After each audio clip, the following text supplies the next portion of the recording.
Bismillahirrahmanirrahim. Assalamualaikum warahmatullahi wabarakatuh. Perkenalkan, nama saya Muhammad Falih Al-Itisam dari kelas TE 0502 Prodi Teknik Telekomunikasi dengan NIM 110112200046. Di sini saya akan menjelaskan mengenai tentang semikonduktor. Apa sih itu semikonduktor? Perlu diketahui teman-teman bahwasanya semikonduktor itu adalah sebuah bahan dengan konduktivitas listrik yang berada di antara isolator listrik dan konduktor listrik. Bahan semikonduktor ini terdiri dari 4 elektron valensi, dan juga bahan semikonduktor ini yang umumnya digunakan ialah karbon, germanium, dan silikon. Semikonduktor ini bersifat sebagai isolator listrik jika tidak diberi arus listrik dengan cara dan nilai besaran arus listrik tertentu.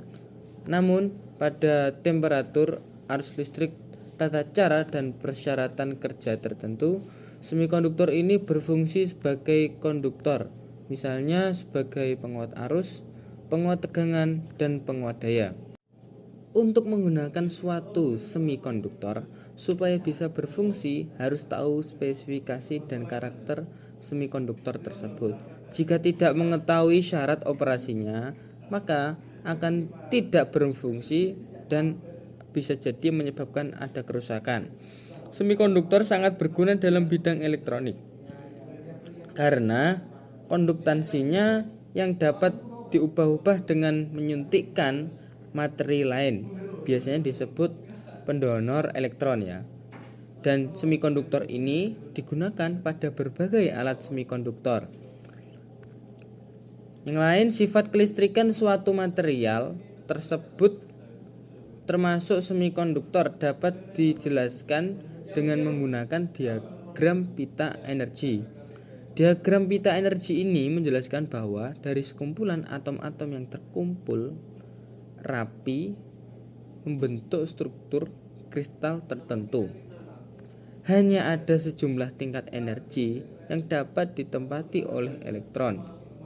Elektron ini akan menempati tingkat energi yang rendah terlebih dahulu, sehingga pita terakhir yang diisi oleh elektron disebut pita valensi.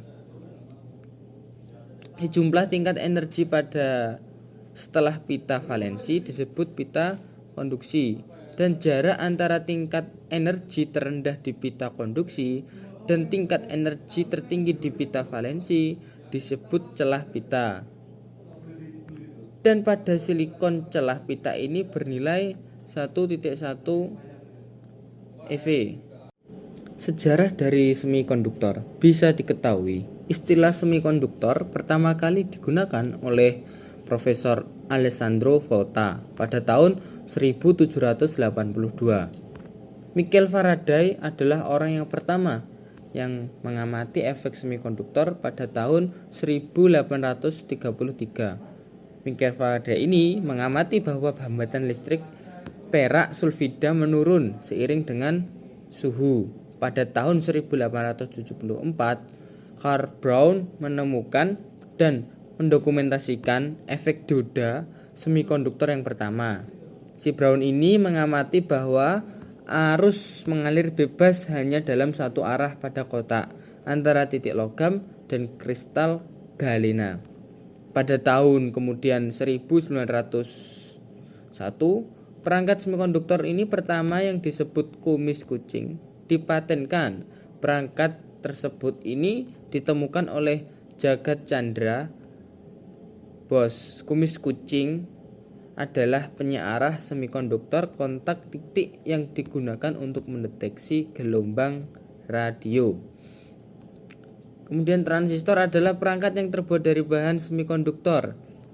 John Barden, Walter Bardeen, dan William Shockley semuanya bersama-sama menemukan transistor ini pada tahun 1947 di Bell Labs.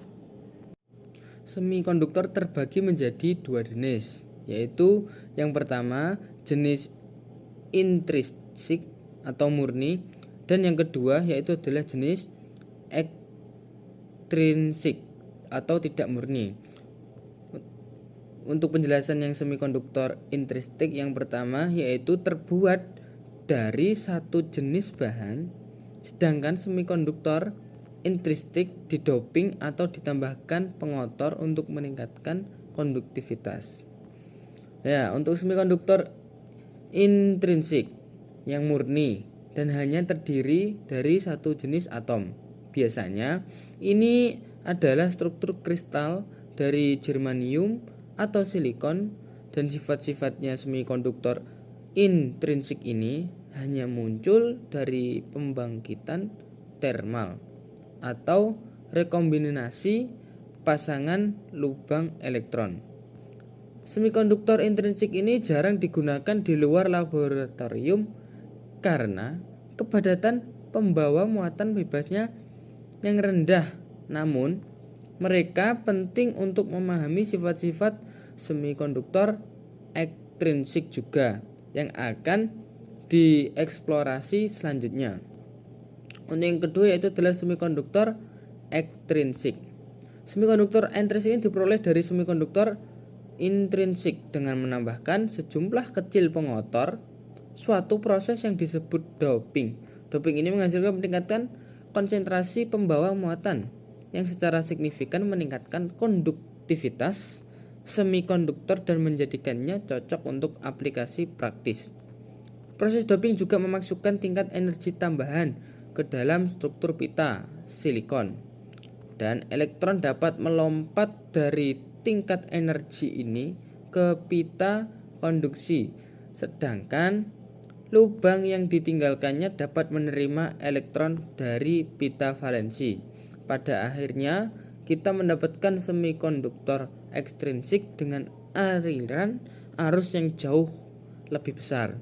Semikonduktor ekstrinsik ini selanjutnya dibagi lagi menjadi dua kelompok berdasarkan jenis muatan yang menjadi pembawa mayoritas, yang dikenal sebagai yang pertama yaitu semikonduktor tipe N atau yang dimaksudnya tipe negatif, dan tipe B yaitu tipe positif.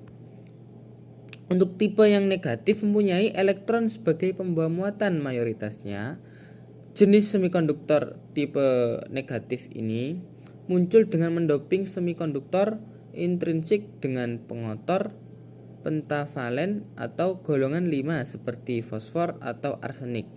Setiap atom fosfor yang ditambahkan memiliki 5 elektron valensi. 4 elektron valensi membentuk ikatan kovalen dengan 4 atom silikon yang saling berdekatan. Sedangkan elektron terakhir hampir bebas bergerak di dalam kisi dan berkontribusi terhadap peningkatan jumlah elektron bebas sehingga meningkatkan konduktivitas listrik.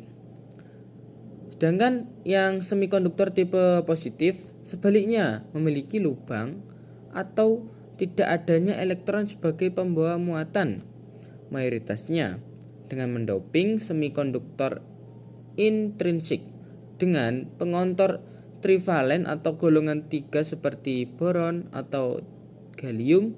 Kita dapat membuat semikonduktor tipe positif karena atom boron hanya memiliki 3 elektron valensi.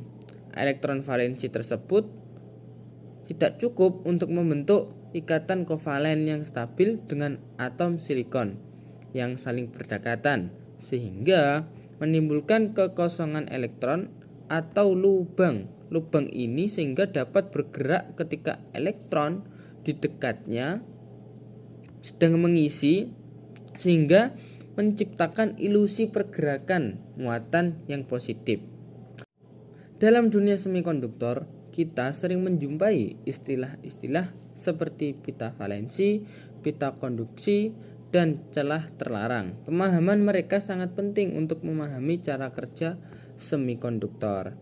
Yang pertama, pita valensi, yaitu adalah rentan energi elektron tertinggi di mana elektron biasanya berada pada suhu 0 mutlak, dan sedangkan pita konduksi adalah rentang energi elektron lebih tinggi dibandingkan pita valensi, di mana elektron ini dapat bergerak bebas. Kesenjangan terlarang juga disebut celah pita adalah kesenjangan energi antara pita valensi dan pita konduksi.